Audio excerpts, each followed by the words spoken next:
What's up, everybody? It's your boy J.R. Lee, and I'm back for another special episode of Flying the Wall Show. And we're in person today, and I'm joined by the legendary Andre Hatchett. Andre, for the fly guy, Andre Hatchett. Shout out to Andre, for the people who may not know who you are, can you tell us a little about yourself and what it is that you do? Yeah, honored to be here, Brother Jared. Good seeing you again, How you doing? How you doing? Doing well. So Andre Hatchett, 39-year-old entrepreneur. You look good, man. I kind of look good when I can. Thank you, sir. So long-time entrepreneur, business owner since I was shoveling snow and selling lemonade as a kid and selling candy at school.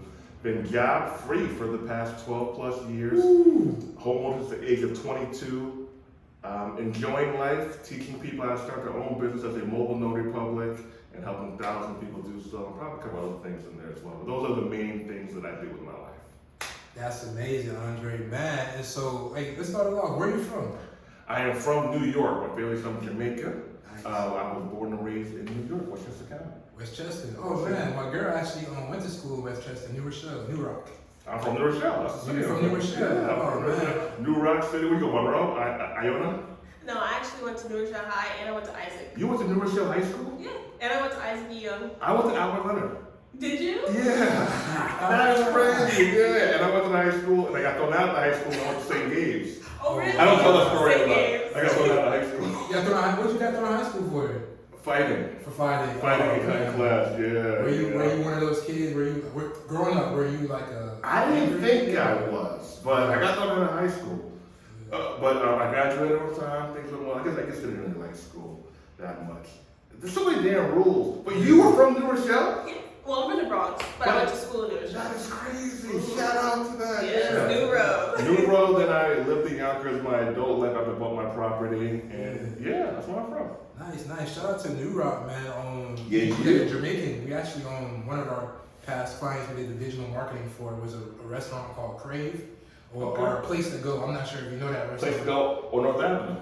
That's where it's at? Yeah. That's my aunt's restaurant. Yes. They had the meanest rum punch. Yes. Ooh, shout out to Chef Chrissy at the rum punch. Everybody keep talking about the rum And punch. their salmon used to be nuts. Did they close down, if I'm not mistaken? They got a new restaurant now. They Crave. really? Oh, shout out to Crave. Oh, I Crave. gotta go when I get back. Okay, good to know. Shout out to them, man. And so, wow, okay, so Jamaican, right? Yeah. So was entrepreneurship something that was taught to you from a young age? You know, Jamaicans, we love to work, We do. good with our hands, and we always, they do focus on education, become Yes. a lawyer or a doctor. So was that something? Born accountant, yeah. So entrepreneurship for me, I didn't like limitations. I didn't like limitations. Still probably don't, I guess. But like the title rules. So for me, when I found out that you could sell stuff and you can provide a service and get money on the spot, I was like, okay, this is good. So 10, 9, 8, 7, probably not 7, but 10, 9, 12 years old, we're doing stuff. We're shoveling. So we used to love when it snowed. We used to love when it snowed. We went out there, JR, with the shovel. I got hypothermia a couple times, I think. But we went inside, we heated up, and we went back out. So I had jobs ever since I could work. So I'm not anti-job. I'm just anti-job for myself, personally. For sure. So 14, was working at a beach club as a cabana boy, washing dishes, worked at stores like Harmon's, it's like a CVS kind of store. Right. Worked at several ice cream stores. So I'm a worker. But I always knew once I got some daylight, I would leave the full-time workforce and become a full-time entrepreneur. I always knew that. Nice. And so like shoveling snow, getting jobs, like where did that hunger come from? Like what made you say, hey, I want to be in control of my finances. I want to have money for myself coming in. Where did that come from? I think for a certain amount of people, it's just in us. A certain amount of people, it's just, we figure out a way because we know that there's more out there. And I think I'm just one of those people. Absolutely, man. And so full-time entrepreneur for the last 12 years, it's over 12 years. Yeah. And so what was that last job? Like, do you remember that last job? Yeah. I didn't have a lot of jobs as an adult. I worked with special needs children and I coached youth basketball. So I had 2 jobs working with special needs children. Shout out to my boy Johnny. He worked with Johnny privately. And I worked with the school district of New Rochelle. My last job was at Ward School. Yeah, and very rewarding work, very fulfilling work. I just don't want to be told what to do all day. Absolutely. and the salary was capped off. Yeah. So what I used to make in a year, I can make in a couple of months now. Wow. It's wild to actually say that. But yeah, but That's a blessing. it is a huge blessing. So that was it, man. That was it. And luckily, I had some rougher years. So every year has not been smooth. Every year has not been those numbers. Yeah. But I'm out, I'm free, and I'm enjoying life. Were you, that's amazing by the way, were you working the job as well as, on your entrepreneur journey at the same time, Yeah. or full time? Yeah. What was that like? Hard, tiring. So here's the thing, right? It's best if you can give yourself a time in life where you're gonna have to grind and embrace it. Embrace that it's gonna suck. Embrace that. So I had a good amount of friends, and a lot of them went to college, finished doing time. So they were doing things in their 20s that I couldn't do. Yeah, tell me about it. Traveling, all that good All stuff. that shit in Miami looked so fun. But social media wasn't popping back then that much, was it? No, it wasn't, but I knew where they were going. I knew where they were going, and a lot of their friends had grad degrees, and they were just doing all this stuff, and I was like, shit. So literally, $100 to go out on a Saturday night or to a housewarming party. There were a lot of nights I couldn't go, and it sucked. Embrace it if you want something better out of life later on. So it was tough. It was tough, but I knew that I wouldn't go their route. I knew that I would kill it. I didn't know which route I would go per se, but I knew that I would carve my own lane. But it got easier when I just said, these next 3 to 5 years are not going to be the most fun. Yeah. These next 3 to 5 years are not going to be the most fun, but I'm going to rock it out anyway. I'm going to make it happen anyway.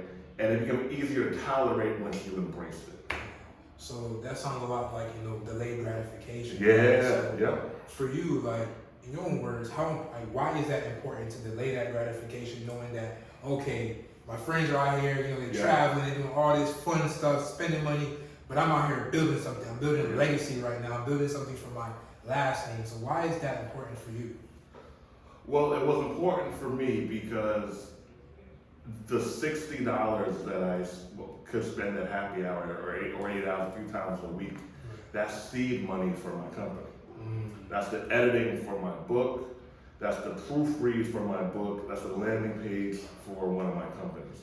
So literally that $200 to $300 that could be spent, 20-something or 30-something-year-old guy, I had to push it to the side. And I was looking at my number, I was like, damn, how come I can't afford this? Oh, I spent the money. I spent that money. Well, but you're young, everyone's going out. I can't do that. I can't do that. So I had no choice. It's either continuous to have fun and to live in the moment, or sacrifice the moment for a greater later. And for me, I know I can have a greater later, but I know I have to give some shit up. No regrets now, huh? No, I'm like semi-retired. I feel like semi-retired sometimes. I can go to Miami whenever I want now. Yeah. I'd be out there. I'm on a plane probably every couple of weeks. So it all worked out. It just worked out later than I thought it would, but it all worked out. Absolutely. But those years were real. I don't want to skip past that. No, for sure. That's important. It was real and it sucked. Because there's a lot of people out there right now who may be building something, right? And then now we're in that social media age where it's like the highlight reel. We're seeing everybody win. Everything's so cool. Everything's so cool. We see everybody, PPP loans. We see all that stuff, all the flash. And we live in Atlanta, so we see all this nice stuff. And people, it's so easy to want to focus on the end result, but not that journey that the person had to go through to get to that. Right? And so, like, was there a lot of naysayers in your ear around that time? Like, how did you deal with that? So entrepreneurship wasn't as popular as it was. So I left the job. I left the job a couple times. I left twice actually. One time I left, I had to go back and run out of money. Sometimes you gotta go back. You gotta be real. Some people never say that. Income. Income is important. I was dating at the time, she had a child, so I raised my child for the time that we were together. So I'm just not the guy who can be broke with a girl and kid. Like, that's a lot. That's a lot going on there. So I had to go back, but the second time I was able to leave, I was able to stay out. So entrepreneurship wasn't as popular then as it is now, that 13, 14, 15 years ago. And it wasn't popular for us as black people. So People told me to stay at the job, stay there, not just stay there till I retire. Yeah. People Stay there. just stay there till you retire. So Suffer in silence. let's just go with 25. Let's just say it was 25, right? Yeah. There's I could have retired 40 or 45. I'm not even 40 yet. Close to it, but I'm not even 40 yet. So I still would have been there. So we probably would have never met. I forget, for sure. I would have done a lot of the stuff that I was able to do. So yeah, people, and they weren't, some people just didn't see the vision or didn't believe in me. And I had some friends who apologized. Shout out to my friends who apologized for that. For sure. But some people just didn't think that I could do it. Some people just wanted me to be safe. Yeah. Oh, don't do that. You know, you could do it on the side, which is true, could do it on the side. That's true. But the most I could have made as a teacher's aide and assistant with overtime, with a part-time job, let's say that I didn't get a job as a teacher, would have been like 60, 70, which I don't knock an honest salary for nobody. An honest salary is an honest pay wage. But I knew that I deserved and I could earn more. Yeah. So, yeah.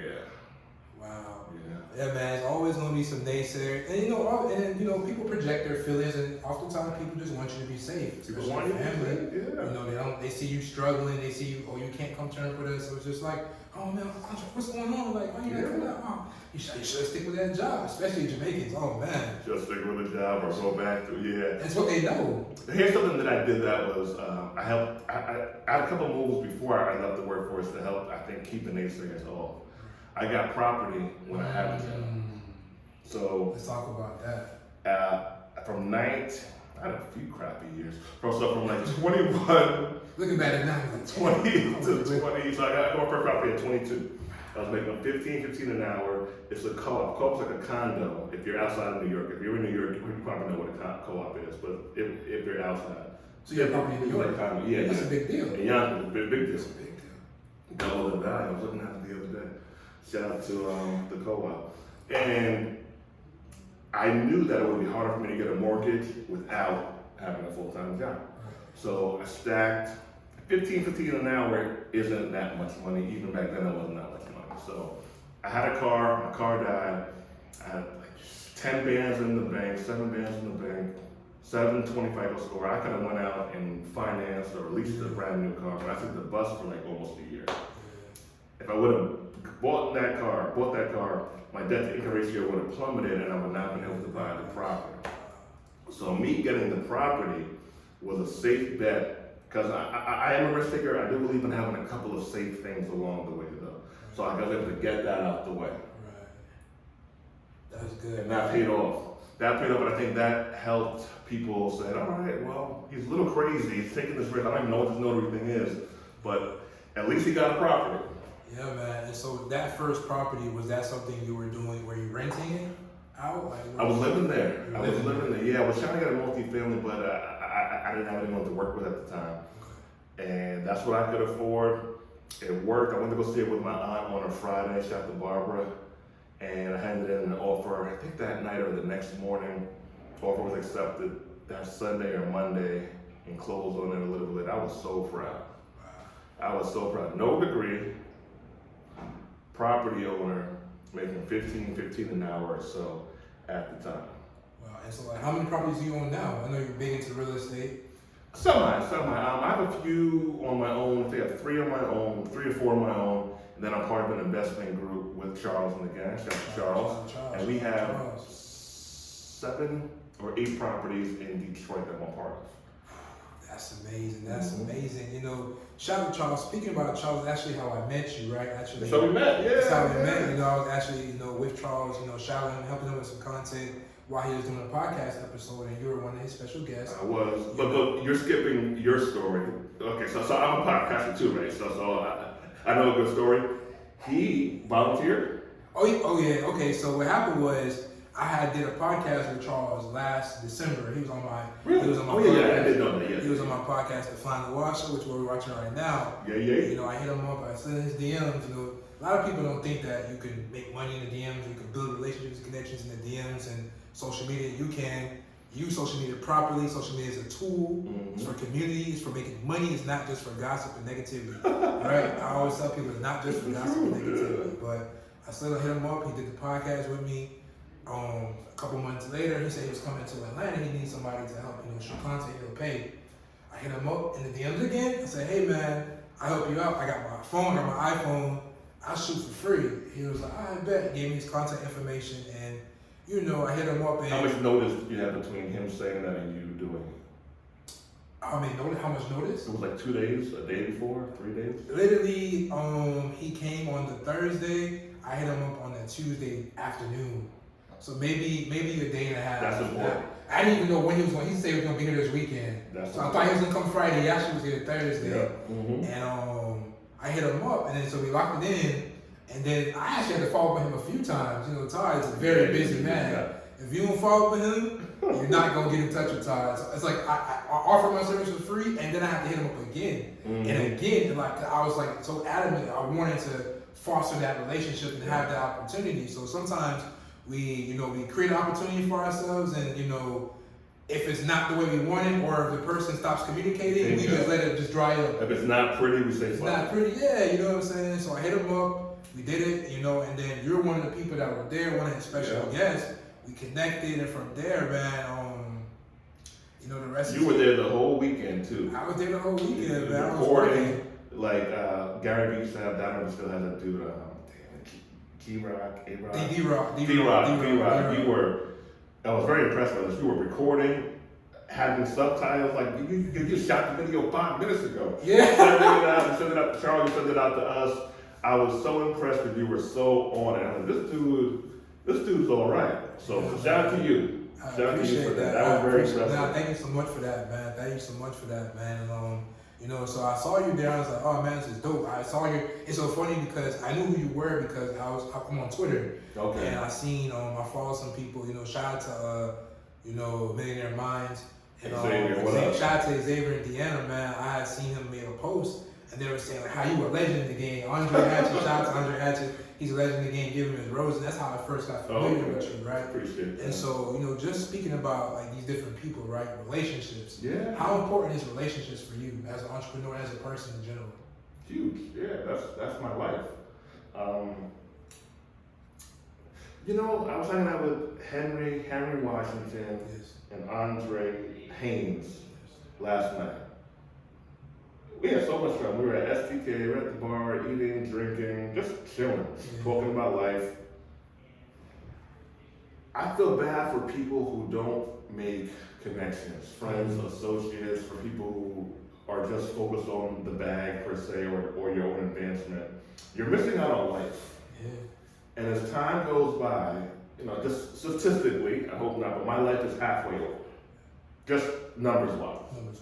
My life is. I'm wishing you many more though. Hey, listen, if I added a 10 or 20 on there, I'll take that. But just numbers-wise. For sure. One of the best joys I have in life is that I can think back and think of very cool things that I did with other people. Yeah. Random stuff. Some of it led to money, some of it didn't, but dare I say I have good credibility with people, I have a good name with people, and that means a lot. Just on an internal, personal fulfillment level, that can't be touched. So relationships, man, from an emotional, moral, and life standpoint is huge. And from an economic standpoint, it's open doors. And it will continue to open doors as long as you keep your name good. Absolutely, man. It's so important to have a clean name, man. So, Yeah. just speaking about relationships, like, was there ever a time in your life, maybe a business relationship or a personal relationship that you had to kind of like walk away from? Yeah, I was scammed by a family member earlier in life. That sucked. Yeah. Especially when it's family. That really sucked, that was terrible. So it's happened. And some people, nothing actually happens bad because some people outgrow themselves. Yeah. So I've had friends, People fall off. phenomenal people, just great character and humans, but where I was going, they weren't going. So I'm not a believer in those days. I think you have to cut people off per se. But some people you have to talk to less. Yeah. Your thrill is getting paid going to Applebee's on Friday and checking out a movie Saturday. Yeah. That's lit. That's not my top weekend priority. I talk to people who want to shoot a podcast on a weekend, who want to fly out to Miami on a weekend, who want to host a webinar on a weekend. That's more my adult friends that I have in my life currently. So for numerous reasons, things happen. It just is what it is. Right. It is what it is. And sometimes it's been my fault. I might have messed up or something. I might have snapped. And one thing I'm glad I got good at this was apologizing. Yeah. Mm-hmm. It's not always the other person in life. Yeah. So speaking of how you think so, right? Oh, look at what my man, I need a man who does this, I need a man. I'm like, what are you doing for that man? Like, For sure. this freaking self-centered ass era that we're in is freaking wild as hell. Sometimes you're the problem. Sometimes you're the reason you're single. Sometimes you're the reason that he or she left you. So self-reflection is important. Self-reflection and accountability. So I'm glad I'm back good at that. I was working with somebody, great dude. He didn't follow through on what he should have done, and maybe the relationship should have ended work-wise. But he was a great dude. In my life now, I said, hey, this isn't getting done. Let's do a final payout of X, Y, Z, but let's continue to be cool. Let's work for something else in the future. Me then, so hungry, so grandma's overly focused per se, and just irrational. I was like, get out of here. Not physically get out of here, but we aren't rocking anymore. That was stupid. I didn't need to do that. I guess could have had a conversation. Or, if you're really mature, you know what you'll do? Hire a third-party moderator. Yeah. Get a third party in. I can definitely have, the ego, you know what I'm saying? Oh God, it ego, kills you, man. Ego. It can kill you. It can definitely, too much ego is never a good thing. No, ever. Ever. So I've been around the gamut with that. Absolutely, man. And so, entrepreneurship, man, your bread and butter, you are a notary public. Yes. So for the people who don't know what a notary public is, what exactly is it that you do, and how do you become one? What made you think of that? How did you get into that? Okay, so that's our boy Ricky Salmon. Shout out to him. Ricky Salmon. He at the time he wasn't my friend. I wasn't my friend, but we knew of each other. So we're going back. I was 23 or so at the time. And he was getting into property. I own a property. Here's the thing about owning a property young, right? Your name gets out with your friend circle. And people start talking about it. Oh, he got a property. So I became the guy who's young that owned a property. Yeah. So isn't that dope? It was a pretty good feeling. It is a pretty good feeling. I'm not gonna put all that. About the shoes. He had a nice car. He got some property. It was a good conversation, and I feel it triggered and motivated a lot of my peers at that time. For sure. So some of our mutual friends said that Ricky, he has a business. He shows up somewhere. He makes $35, $200, $150 is there for like 5 minutes to an hour. Like, what the hell are you talking about? What are you doing? It's not drugs? I was like, not drugs. And at the time, I was making $100 a day. Remember, even though I had a job, and I was actually a good employee for the most part, I just never wanted to have be that guy with a career forever. Yeah. And so I was like, yo, I need his number. So I talked to Ricky. I shadowed him for a day. I saw what he did. I was like, I can do this. Yeah. And with the numbers, 1 or 2 jobs, I'm doubling what I made at the job a day. In a few minutes.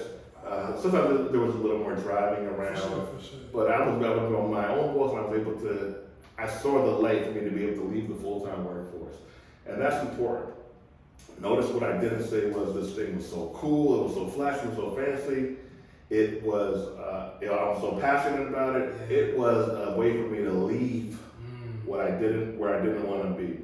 And that's an important piece of the puzzle, because sometimes entrepreneurship, this is fun as hell right here. Yeah.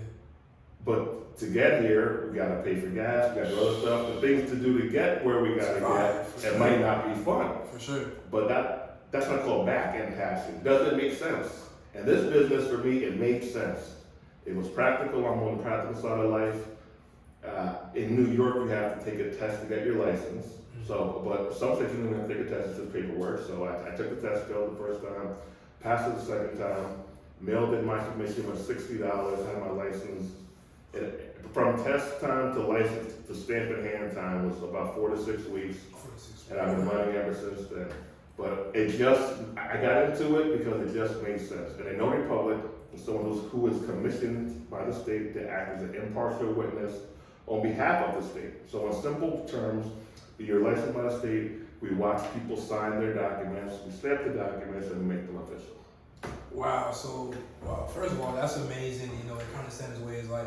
So it didn't start off as your passion. It was just something where I'm still not passionate. you know, yeah, it wasn't. You know, sometimes we as entrepreneurs, as people, especially right now, entrepreneur is popular. Everybody wants to be an entrepreneur. Yep. It's sexy right now. It's romanticized. Cool now, yeah, it is. You know what I'm saying? And so it wasn't your passion. You're still not passionate about it, but it's something I that. don't believe no.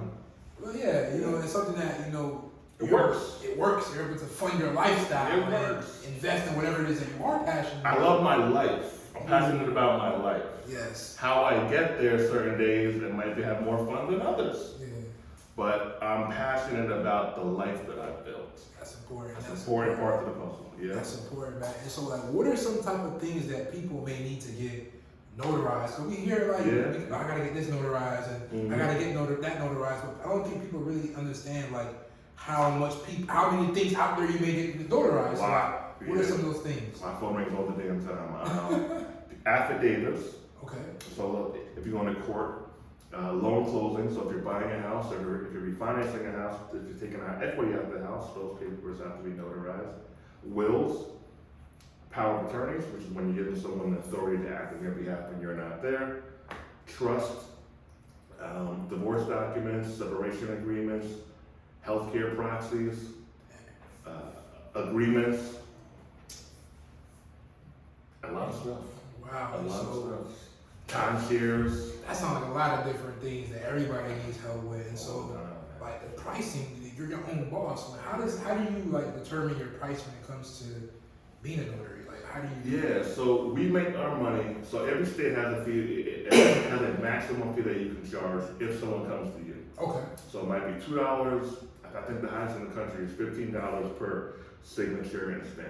If they come to you. If they come to you, Okay. we make our money by traveling to clients' locations. Which is a mobile notary. We're the mobile service, and that's where the money's made with the traveling the people. Then you charge a premium. So on a low end, I might charge now $125, $150 on the lower end. Some people go a little bit lower than that, $65, $75.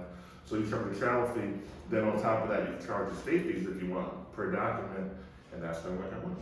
We make our money by making clients' lives easier and simpler. So people pay us a premium fee for their life to be convenience rather than to be inconvenienced. Wow. And, you know, we live in a day and age where we love convenience, right? We're in that age where we want it right now. We need, oh man, it's an emergency, so you get to charge a premium for that convenience. The bingo, that's what we do. Wow. And so, like, what's an example of a situation where like your lower end is like 125, but like what's an example of I'm gonna charge you a premium, like for me to leave my house and come to you right now, it's gonna cost this amount of money. Got you. What's the situation? So depending on the service, so for fingerprinting, which I do, which is my favorite service to offer, that I automatically charge for. So that the first set of fingerprints, so we do the ink old school ones. So it could be 2 sets of fingerprints, right? For the first one, I'll charge at least $200. Second one, for a second card, I'll charge maybe $50 per card. So for 2 sets of fingerprints, 20-minute appointment, that's $250 right there. Wow. And sometimes companies need the fingerprint 7 or 8 employees a day. So that's a fee for each. You do group fees, or is it each? I charge each individual. I might go a little bit lower on the 200, but let's say I do 150, 6 people. 150 times 6 is not a bad payday for 2 hours worth of work. So when you first got started as a notary public, right? How much do you think you made like in the first year? Yeah, I don't know, man. I made about you remember 47 or so, $47,000. Yeah. You remember year 2? Probably a little bit high, probably around 55, 60. So each year it just kept going up and going up and going up. I have some years where it fluctuated. Sometimes it was the economy, sometimes it was me. So this business is great, it works, but it's not always fun. It's very monotonous. So I wanted to experiment. Sold real estate in New York City. That sucked for me. It wasn't it. You don't think about selling real estate as a real estate agent? You could do so much work and you do your job, but people don't follow through, or people change their minds. So I was like, what am I doing here? So I was around 31 at the time. I had done some things right, but I was still trying to figure out life. And I had stopped doing this business like that. I wasn't taking it seriously. I just got bored from it. But I had some real estate deals that were on the table. 3 of them were on the table and they died. And I found the clients, I got everything done. I was so proud of myself, but they died. Everything on your end. Everything. Literally fucking everything. And I was like, okay, I said, this is a defining moment. I said, I'm too old, and I'm just not the older broke guy. Yeah. I said, even though I'm a little tired of this is, at this point in my life, this is what's working best for me. Right. I'm gonna skip past the HGTV and all these fancy shows with these realtors, and I'm gonna go back to what I'm doing. And I'm gonna maximize what I'm doing, because that's the best thing for me. So I went back to it. And I grew it and I expanded it and started making probably $100,000 a few years from it. And then I started teaching it in 2015. And that's probably how we know each other, because when I started teaching it, that blew up because people were looking for low-cost ways that they could make good money. Yeah. And I had a solution, low barrier of entry. Started teaching in 2015. My man Dr. Boyce Watkins helped me promote it. And we've been doing it ever since then and making really good money ever since then. We've helped over 20,000 people. Every time I'm out somewhere where there's black people, if there's an event or something. Yeah, that's what they call me. Sometimes they don't know my name. I'm fine with that. But that's your brand though, right? Yeah, I'll just talk about that. Like, how important is it to have a brand where you're recognized, even if it's not your name, but people know who you are? It's very important. I'd rather take that. Yeah. I'd rather that than know my name. I already know what I do than know my name. Because if you know what I do, I'm doing something right. Yes. I'm doing something right. So, and I have a higher likelihood to help you. And a higher likelihood for you to maybe buy something from me if you know what I do. For sure. So yeah, it's important. So that's the timeline. This business has always worked for me as long as I worked it. But in a couple of years, I just was tired of it. I would want to do other fancy stuff. But I learned something, man. I'm not the guy who could be out here like that. Like, I need to have money coming in. And that's where the whole passion thing and all that stuff, I said there's a time for everything. Man, sometimes you gotta do whatever you gotta do to get the job where you done. gotta get. To get to where you gotta go. Yeah. Some people, they gratify, this is my passion. Listen, I do everything. I cook, I do websites, or I did all these things. I did websites, I get my hands dirty, I do whatever I gotta do, to get the job done right. And so, wow, man. And so,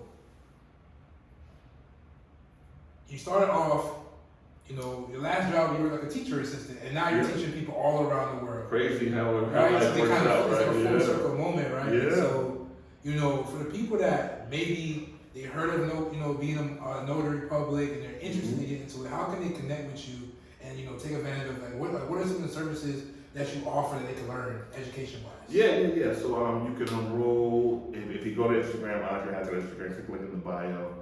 You can enroll in our 4-day self-employed bootcamp. That's probably the best way to start out. That gets you self-employed, right? So marketing, advertising, pricing, how to get your license, how to grow your clientele, how to keep your clientele. That gets you in the door, self-employed, everything you need to know. At the time that we're recording this, we actually have 37 reviews, all 5-star reviews. How many? 37. 37. 5-star, yeah. Very, very proud of that. So that's not the best way to start out. Now, some people, after they get going, they want to become the middleman. So that's where that's one of the things that allure to the business. I said, so I can get a client to pay me $200, but then if I someone else to do the job for $100 or $125, I was like, okay. So that's called building a signing service, which that's what I do for most of my jobs now. I haven't done a lot of jobs. And you need a license to have that to do You that? do not need to have a license to do that. Nice. And I actually pushed that. Some of our brothers and sisters might have had something go wrong in the past, might have to get their license because of a charge that they might have on the record. Right. But they have great people skills. Right. A lot of our brothers and sisters have phenomenal people skills who live different lives. Yeah, for sure. Can you close a client on the phone for one number? Can you get someone to do the job for a lower number? Some other industries that's what business is. A lot of it, yeah. So that's I'm not sure you got to do access. No, so to own a signing service, you do not need a license. You just have to know how to close a client, find people to do the job for less, and make sure everyone's happy. Absolutely. So when it comes to licenses, right? Are you able to be licensed in several states, or is it only in the state that you operate? Great question. So you're able to get licensed in multiple states. It's not always, doesn't always make financial sense because you can have someone else do the job in that state. Which is like a signing service. It was a signing service, but like how I was in New York and close to New Jersey, that makes sense to be licensed in both. But for me to be in Georgia and to be licensed in Tennessee now, so I'm not really going to drive to Tennessee for $400 or $200. So that doesn't make sense to me. But if I was close to the South Carolina border, maybe that would make more sense. But you don't have to do that to make money in this industry. Absolutely, man. And so Farm it out. that's amazing, man. And do you let's talk about mentorship. Along your journey, you learned so much. First year 40,000, second year 55,000, up until you started making hundreds of $1,000s. So clearly, you learned what to do and what not to do. Yeah. Right. And so for you, how important is it to not only have mentors in your life, but to be that mentor for someone else? Yeah, so I've kind of always been that big brother figure, even before the public figure work per se that I do now. Yeah, I was taking out my cousins. I didn't realize this, but I was taking my cousins and his younger friends, so they're about 6 years or so younger than me. But when you're 22 and 15 or 19 and 13, it's a big difference. I was taking them to workshops that I was going to on Roth IRAs and real estate stuff. And I didn't know if they cared or if they got it, but later in life, him and his friends said, remember that stuff you used to tell us about business and entrepreneurship? Thank you for that. Yeah, for sure. I didn't know. So it's important to be a mentor and to have a mentor, because having a mentor is obvious. You're going to get advice, you're going to get some knowledge, it's going to hopefully help derail you to make them bad decisions. But being a mentor keeps you sharp, keeps you on point. It reminds you that someone's watching you. Yes. It's very easy to get caught up in our own demise when we think no one's watching. Yes. If you know someone's looking at you, and I don't have children yet, it can adjust on things you might try not to get away with. For sure. Well, I got to be accountable to this person. And it keeps you kind of humble. So both of those are extremely important, and both of those are things I take a lot of pride in doing. Absolutely, man. And if I'm not mistaken, you offer some of your mentorship and your guidance and your teachings. You're one of the first teachers on EYL University. I was the first. Yeah, we're the first teacher. Let's talk about that. What was that experience like? Shout out to them. They're doing some amazing things right now. Definitely one of the blueprints right now. Right there, they're doing some things, man. What was that experience like being the first teacher on their platform? Yeah, see them now. So shout out to my man MG the Mortgage guy. That's a friend of mine. Great dude, by the way. For sure. So he called me. I was going to an airport somewhere, and he said, "Hey, Jerry, you free?" I was like, "Yeah." I was like, "Yeah, give me a call." He said, "We're building out an online university, EYL. I want you to be the first teacher." I was like, "Oh, shoot, that's dope. Great. All right, cool." I did it. So I did it. I think it was a few weeks or a month later. This is when they already had the podcast, but this is their online paid platform. Yeah. So did it, went well. People learned, and now at the time they probably had a couple of hundred users, maybe 50, 100 users, maybe that first month, week, or month or so. Yeah. I don't know how many they got now, but that's a lot. Yeah. I have never seen a financial literacy event, first of all, get sold out in 48 hours. At capacity, people trying to sneak into the shit. Wow. And now I'm a guest. I have a guest spot there, so I did it once, did it another time. That was the first one that I did it a few months ago, and I'll be doing it again December 1st, so we're like homies. That's amazing. Yeah, so very, extremely proud of them, happy for them, but I'm not surprised. They kind of had this thing. Yeah. They have this it factor thing that they're gonna take this thing to a different level. Yeah, for sure. And they are. And they started from their cell phone. Shout out to you. Just got to start, You right? gotta start. Good Just God. gotta start, man. Good guy. Just start, get fixed later, and just ignore purpose. This is what you gotta shut off social media sometimes, because you can be so focused on people's end result that you don't stop because you don't have 4 cameras. You don't have 4 cameramen, but you got a wonderful lady holding down the light and the camera right here. Clean, for sure. And 2 months later, we'll get the camera. 4 months after that, we'll get more mics. But you started. But you gotta start. You know what I'm saying? I think, you know, people, like, again, people romanticize, they don't really think about the process, they romanticize the end result. Yep. And then because of the end result, they're like, oh man, I don't have the money, or I don't have the capital, the relationships, I don't have whatever, I'm just a failure. They already see themselves as a failure, so they don't even start. You aren't a failure because you're not at their level. Yeah. But there's steps. There's steps. Allow yourself to go through the steps, and then you have the journey. And now course creation, coaching is popular. The best, you know why I'm such a dope teacher? I'm able to take things that might seem complex and break it down to simple levels. And I did a lot of stuff. Yeah, experience. Yeah. You were at the event, right? Erica's event? Yeah. Yeah, I was. The whole time? I was there, absolutely. You saw my story about the printer? The prince, when I got there, you was already talking, so I caught the interview. Okay. I caught the interview on your lecture. So I used to, I got a long story. So I went to school younger, I went back to school older, and I was dating a woman. A lot of my stories go around dating. I was dating a woman at the time, and I couldn't be broke. So I had my mortgage, I had the car. Hey, you can't have no girl and be broke, man. It's just very uncomfortable. Even if she's okay with it, it's just very uncomfortable. Shout out to the queens who hold their men down even when they struggle financially. Shout out to you guys. Shout out to y'all, but don't, and as a man, we need to not take advantage of that either. Don't take advantage of that, absolutely. It's so easy. It's so easy. Yeah. Whew. So I was trying to figure out, okay, I'm back in school, I got my mortgage, I got my bills, and I'm in this relationship now. How do I run my notary company while being in school and doing all stuff? So if you're in the notary world, you have to, if you're doing loan closing, you have to print out pages. So yeah, you have a computer, you have a laser printer, but it takes time to print out the documents to go to the client. I said to maximize my time and maximize the amount of money I can make, I was carrying around the big ass laser brother printer to the client's house, to Starbucks, and printing out the documents at the crib. Instant. People were looking at me crazy. Imagine going to Starbucks and see somebody with a laptop and the printer out at Starbucks, printing out a few hundred. Did you have like a rolling thing, or you just carrying it? I was carrying it. But I was on a mission to not be broke. So when you try to skip the steps of entrepreneurship, everyone has their own journey. When you try to just shortcut it, I'm not doing this, I'm not doing that, you're cutting yourself out, and you can't. It's harder to resell the process. I can resell my process because I've had 15 plus years of experiences. That's why I have 37 reviews. And you know what's so funny?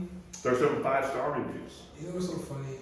It's like we try to run away from failure. Yeah. But if you talk to any successful person, no matter the scale, they'll tell you that the failure made them successful. Yeah. Right? You have to fail your way to success. You will never become successful in your life, in business, without some type of failure, without some type of experience, without some type of knowledge of the past, you know what I'm saying, to create the future. I know very few people who got everything right in life. Yeah. I know very few people who did. Yeah, that's real. Absolutely, man. And so, you know, by the way, shout out to you for coordinating. We ain't playing. Yeah, we look fly, right? What are you wearing right now, by This the way? is Diano. Shout out to Diano, black-owned company with fly African garb. They're in Philadelphia, I believe, so I'm a frequent buyer of their stuff. Love their stuff, and here we are. I was gonna wear my blazer, right? But Jay, he had his colors going on, and his queen. You want to hop in real quick? She's popping with the outfit too. I was like, okay, I can't be left out with that. I gotta fit in. Careful. So here we are. Here we are. For sure. And, you know, and speaking about, you know, buying black, right? Mm-hmm. You know, your platform is all about that. You promote, you know, black empowerment and just supporting black and just black business in general. Why is it important for you to buy black, and why should we all buy black?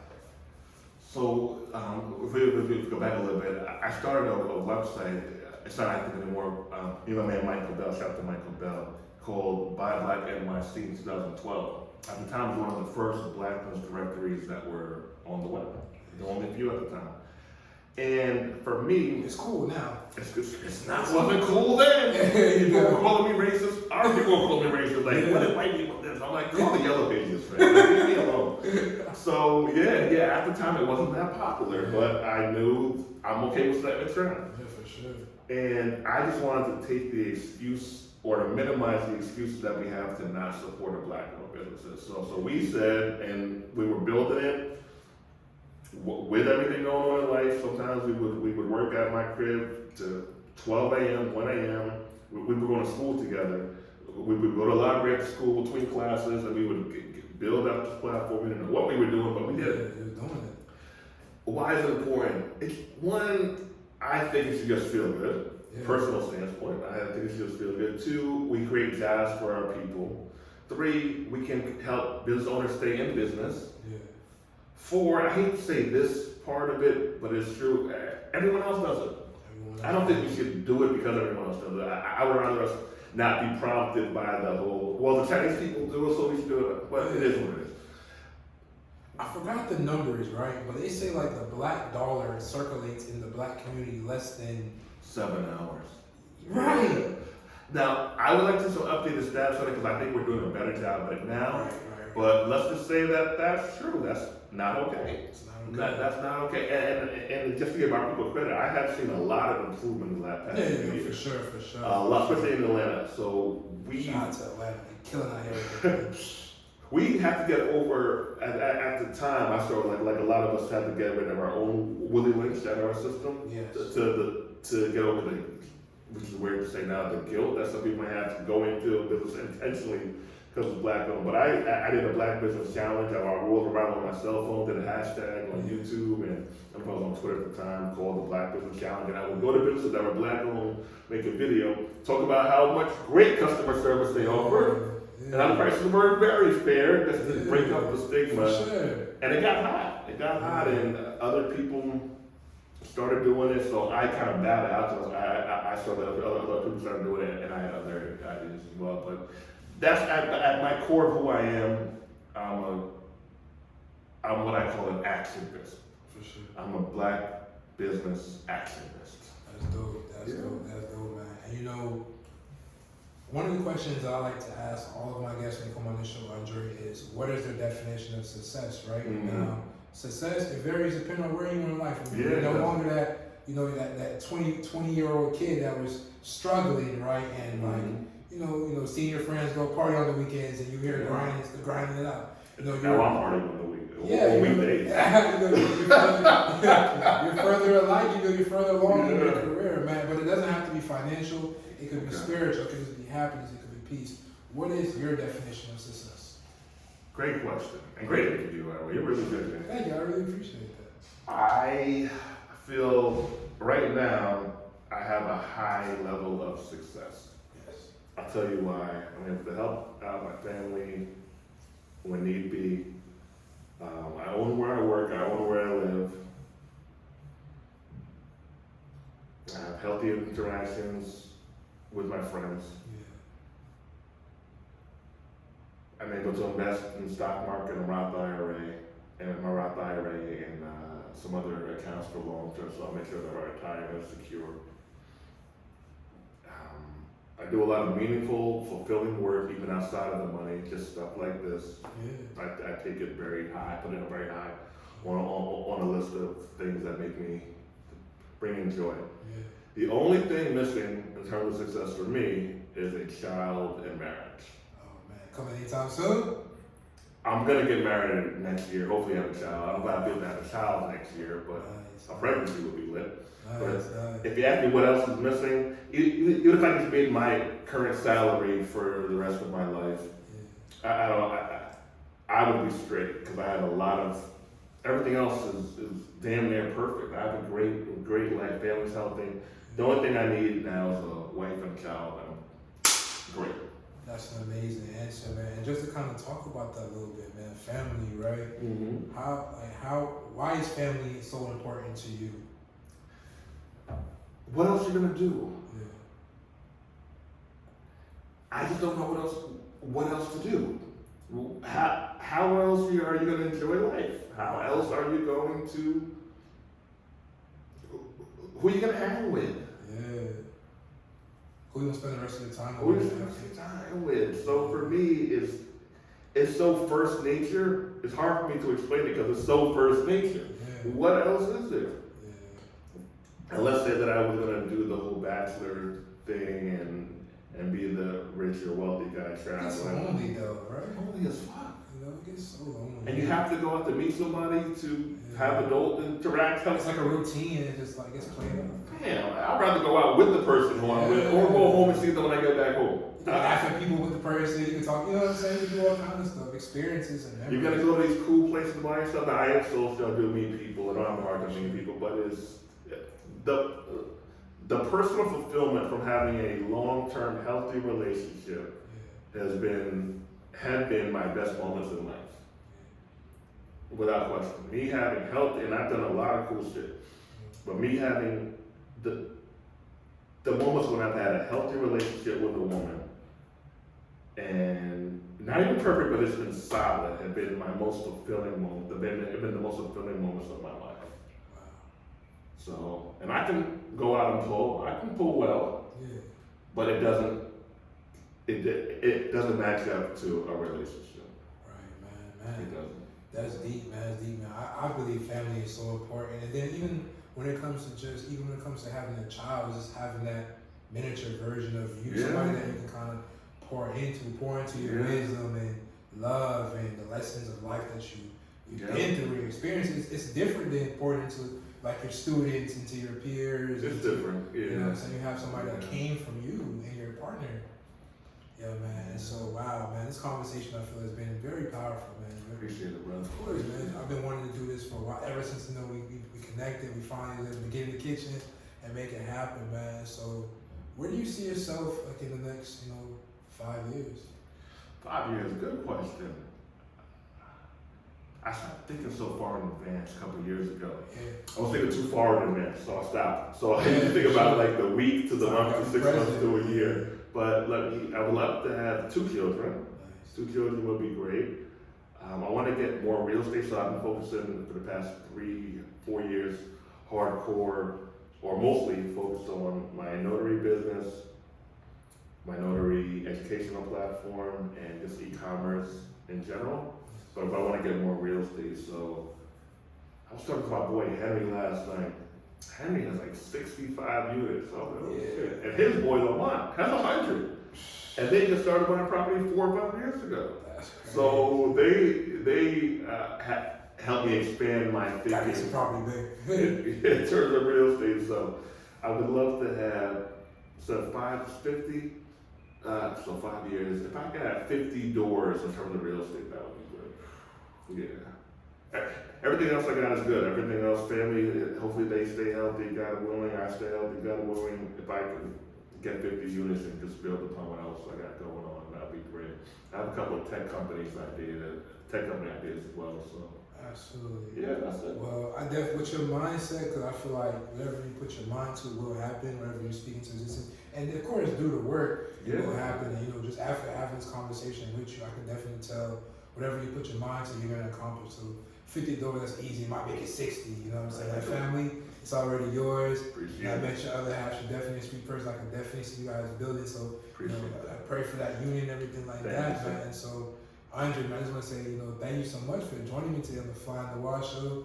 Thank you for sharing your energy with me, your knowledge, and shout out to everything that you're doing. For the people who want to tap in with your platform and get connected with you and your services and your brand, where can they find you once more?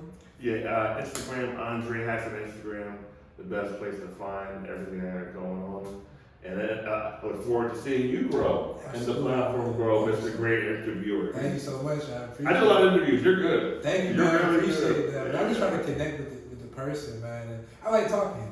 I like listening too. I feel like, to be a good interviewer, you got to be a great communicator, but also, great listener. It helps, man. But thank you so much for that. I appreciate you. And again, guys, this has been another special, amazing, in-person interview on the Fly in the Wall show. Thank you guys for tuning in. Peace. Good stuff. Good stuff.